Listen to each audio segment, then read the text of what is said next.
Anatomy es de esos títulos cuyas sensaciones no se pueden describir de otra manera que no sea experimentándolas por tu propia cuenta. Y sin embargo puede que te cause gracia cómo lo voy a describir. Es un juego en el que hay que recolectar cassettes adentro de una casa y llevarlos hasta un reproductor. Este título, desarrollado por Kitty Horror Show, que no dura más de 40 minutos, empieza con la reproducción de un video VHS indicando que el año es 1987. El escenario es una casa a oscuras, simple y llanamente.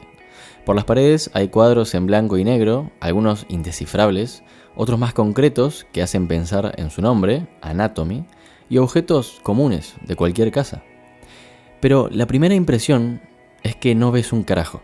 En una de las habitaciones, sobre una mesa, encontrás por primera vez un cassette y un reproductor. In the psychology of the modern civilized human being, it is difficult to overstate the significance of the house. Since as early as the Neolithic era, humankind has defined itself by its buildings. Buildings for worship, buildings for socializing, buildings for protection, even buildings for the commemoration of the dead.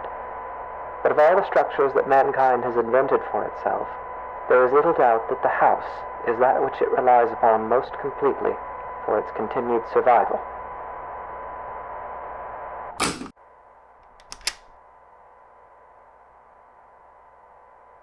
Durante el principio del juego, de eso va la tarea. Hay que buscar el resto de los cassettes e irlos reproduciendo, recorriendo todas las partes de una casa de la que no tenés información y que lo único que genera es intranquilidad. Hubo un momento en el que encontré un cassette sobre la cama de la habitación principal y otro reproductor pegado a la pared. Y esto es lo que ocurrió. It is here, in the bedroom, that we are at our most vulnerable. Each night we shut our senses to the world for hours at a time, trusting in the house to keep us safe until next we wake. In this state of extreme vulnerability, we will spend something like 20% of our lives. Anything might stand beside us, watch us, keep us company until dawn, and we would never perceive it.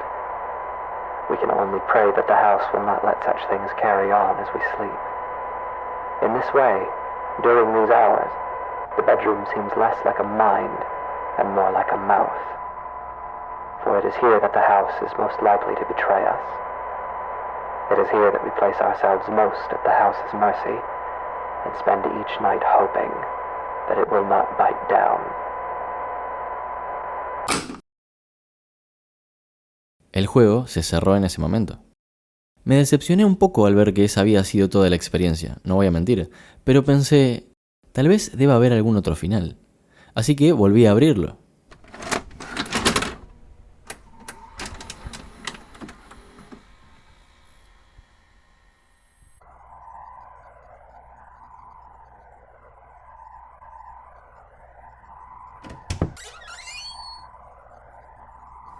Las cosas esta vez eran distintas. Mejor dicho, solo hubo una única cosa diferente.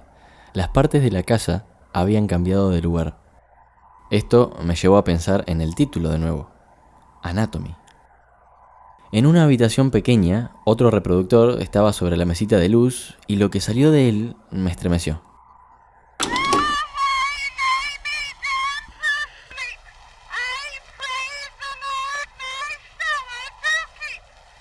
La dinámica, sin embargo, era igual que antes. Explorar el lugar en busca de cassettes y reproducirlos, uno atrás del otro. Solo que ahora las cosas parecían estar fallando, incluyendo la voz que salía del parlante. In the psychology of the modern civilized human being, it is difficult to overstate the significance of the house. Humankind has defined. Los objetos habían empezado a titilar y cada vez que el juego se cerraba solo, cuando lo volví a abrir, las cosas estaban más rotas todavía y el sentimiento de desorientación era mayor.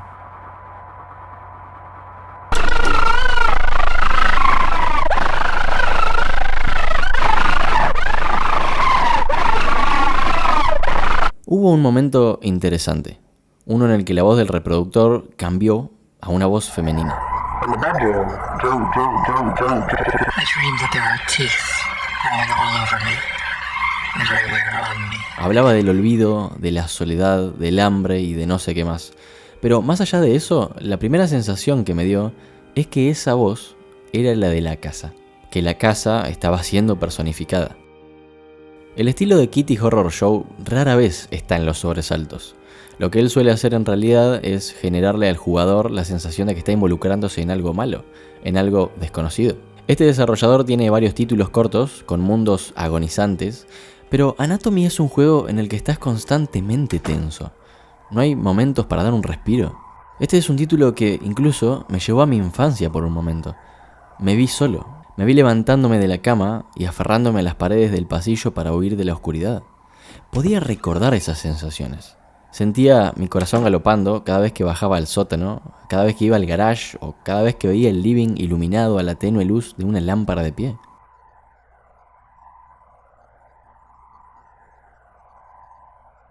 Estaba solo y vulnerable, preparado para escapar de cualquier cosa que fuera a perseguirme, cuando en realidad no había nadie a mis espaldas.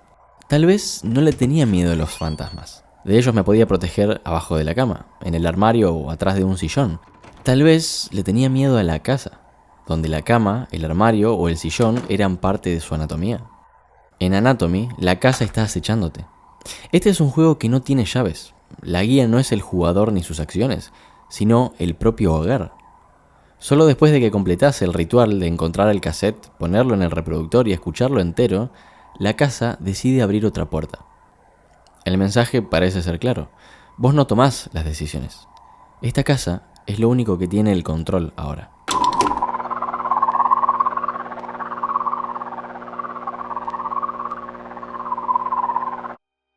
Desde mediados de los 70, el terror fue consolidándose cada vez con más fuerza. El éxito del Exorcista en 1973 actuó como un estímulo para producir otras películas. Empezaron a salir fórmulas idénticas como Abby, Beyond the Door, The Devil's Reign, hasta que salió Tiburón en 1975 y la gente dijo, esto es diferente.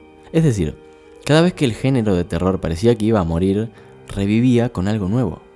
Y hoy, como consumidor habitual de este género, siento que es difícil que la ficción me haga sentir miedo. Vi muchas estrategias y métodos que tienen la intención de generar inquietud en el espectador. A veces se recurre a la tensión durante unos minutos y se rompe con un jumpscare. A veces se muestran imágenes de entes perturbadores.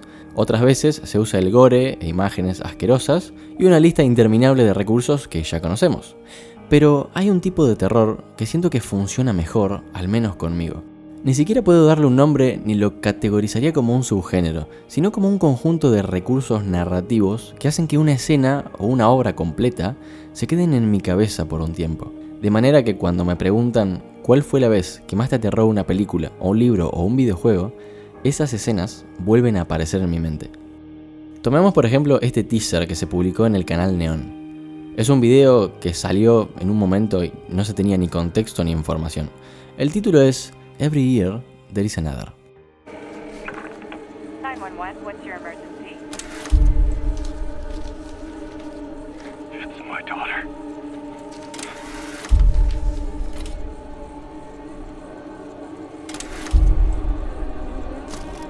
I gotta be quiet. Sir, can you stay on the line with me?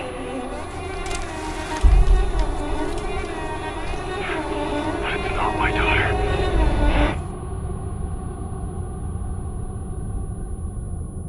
La foto parece ser de los años 2000 o incluso antes, en la cual aparecen un padre, una madre y su hija sonriendo hacia la cámara. Las sonrisas son forzadas, son sonrisas posadas para la foto. Una foto analógica en donde el momento en que fue tomada parece que las cosas estaban bien, ¿no? Claro, estaban. La construcción de este video ya nos incita a hipotetizar cosas. Lo que llama un poco la atención es el contraste. Una imagen donde vemos confort y un audio donde percibimos peligro. Y al final todo termina con el cambio abrupto de una foto a la otra. La foto muestra una niña muerta con piernas que parecen poco naturales, más largas de lo normal incluso. Un fragmento censurado en negro y una tercera mano de la cual te percatás después. Me enteré tarde de esto, pero este resultó ser un teaser de la película Longlegs, que salió este año. Curioso que, sin tener sobresaltos, sangre, alguna figura concreta como amenaza, y durando 36 segundos, este video me haya causado una repulsión mayor a la de varias películas de 2 horas. Hay un conjunto de escenas cerca del final de Hereditary que me interesan para este tema. Primero, Peter se despierta en su cama. Cuando la cámara pasa de un primer plano a uno general, vemos esto.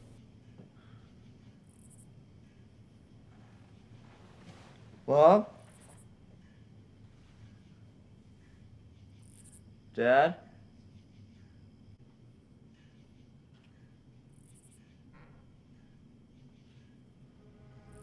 Segundo, Peter se levanta y encuentra el cuerpo carbonizado de su padre.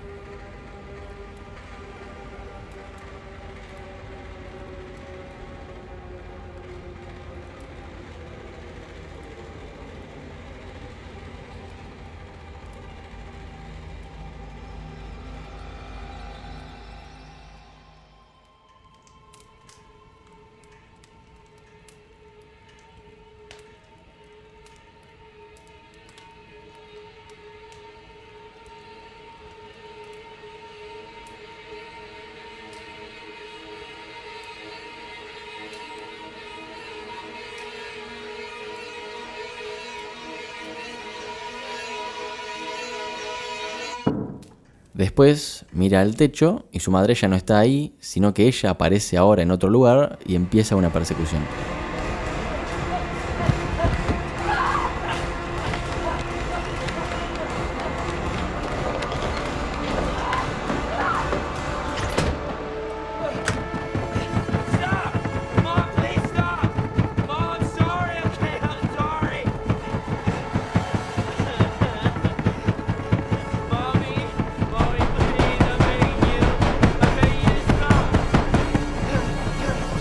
Hay varios elementos que hicieron que esta escena me inquietara tanto, y creo que el principal es el comportamiento inhumano en un ser humano. La postura de Annie es una posición de acecho. Ella está amenazando con atacar en cualquier momento. No sabes cuándo, pero sabes que lo va a hacer. El hombre desnudo es otro ejemplo de esto. Hay muy poco de la esencia humana en ese comportamiento. Una sonrisa en un momento inadecuado, una posición con manos colgando inexpresivas y la ausencia de un calzoncillo. Uno de los momentos que más me impactó de la película posiblemente haya sido el de Annie golpeando la puerta del ático con la cabeza. ¿Cómo creerías que hubiese sido este momento si ella no tuviera el cuerpo de la madre, sino que fuese el cuerpo de un monstruo, por ejemplo, sin rasgos humanos? ¿Habría funcionado de la misma manera? No podría decir que el tipo de terror del que estoy hablando es aquel donde hay una cierta característica, porque son muchas las cosas que en conjunto logran generarme esas emociones. Alien Isolation no me inquietó solo porque apareció un modelo 3D de un alien en mi cara, obviamente, sino por toda una construcción de elementos narrativos que empezaron a influenciarme psicológicamente desde el principio. Algo malo estaba pasando en esa nave y ahí estaba yo, explorando poco a poco, cada vez más cerca de averiguarlo.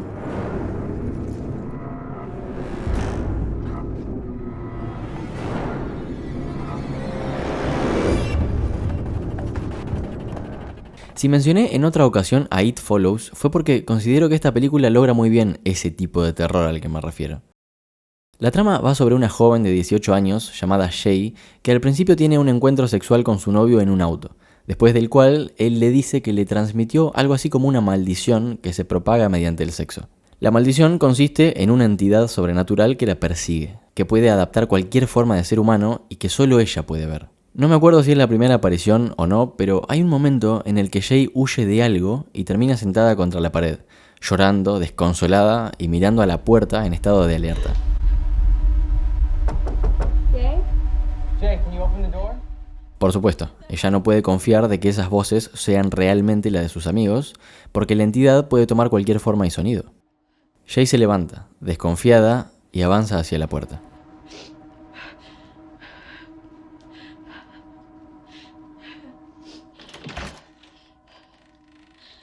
Sus amigos entran, la ven muy asustada, ella dice que hay algo que no anda bien consigo misma, hasta que... Mom, is that you? No, it's me. Yara? Yeah. See? Everything's okay.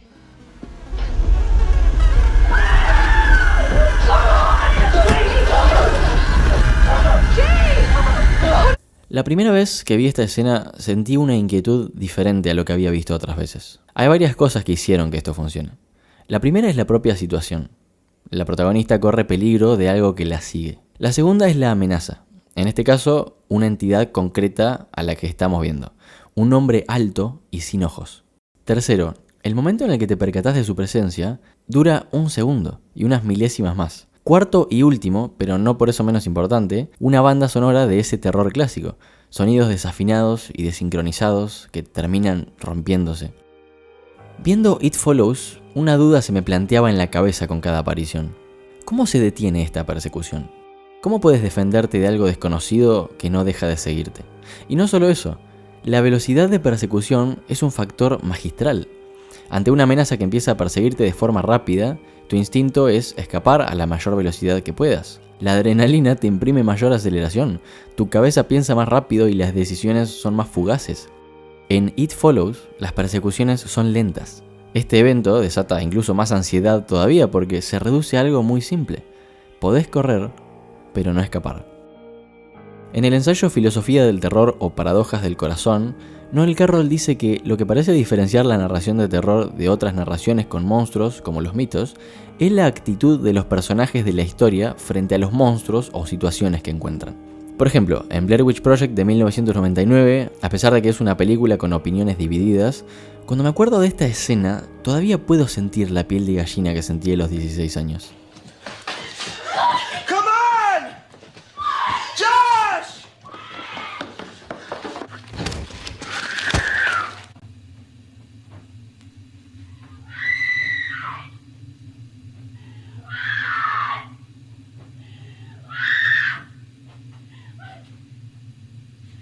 Noel Carroll dice una cosa que, aunque es obvio hoy en día, no es algo que pensemos conscientemente, pero es cierto. El terror parece ser uno de esos géneros donde las respuestas emotivas del público van paralelas a las emociones de los personajes. Y es que la mayor parte del ahogo emocional que sentí viendo esta película en su momento fue gracias a los actores. Su miedo era el mío. Un último recurso del que quiero hablar es la construcción de una situación extraña a lo largo del tiempo. Una situación ficcional que le ocurre al protagonista que el espectador no pueda explicar. Hay un videojuego llamado Disconnected que me estremece más que todos los ejemplos anteriores. El juego empieza con un mensaje de texto de Ana. Al parecer, el protagonista va a tener una cita con ella. Se aproxima a la puerta, toca el timbre y lo dejan pasar.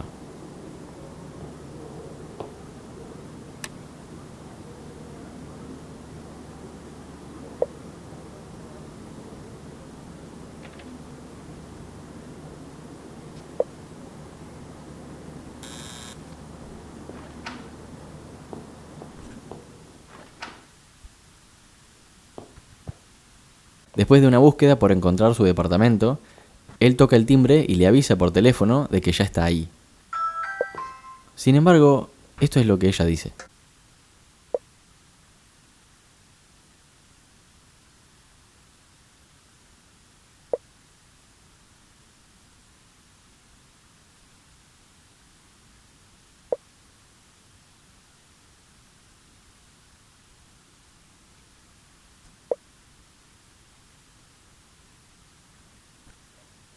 El protagonista baja las escaleras en el afán de salir para fumar un cigarrillo, pero enseguida se percata de que la puerta principal está cerrada.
Después de subir de nuevo las escaleras para encontrar la llave del sótano, vuelve a la planta baja y puede acceder al sótano para buscar una llave extra que Anna guarda en ese lugar.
Finalmente, el protagonista vuelve al departamento de ella y entonces...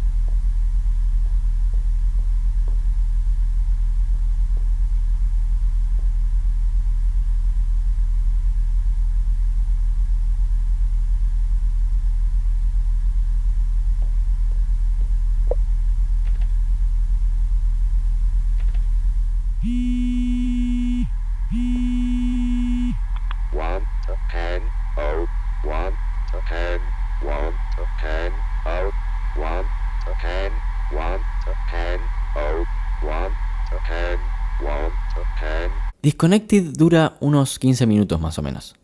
Y es un título que jugué sabiendo previamente que no tenía jumpscares. Es decir, que no incluía ningún sobresalto.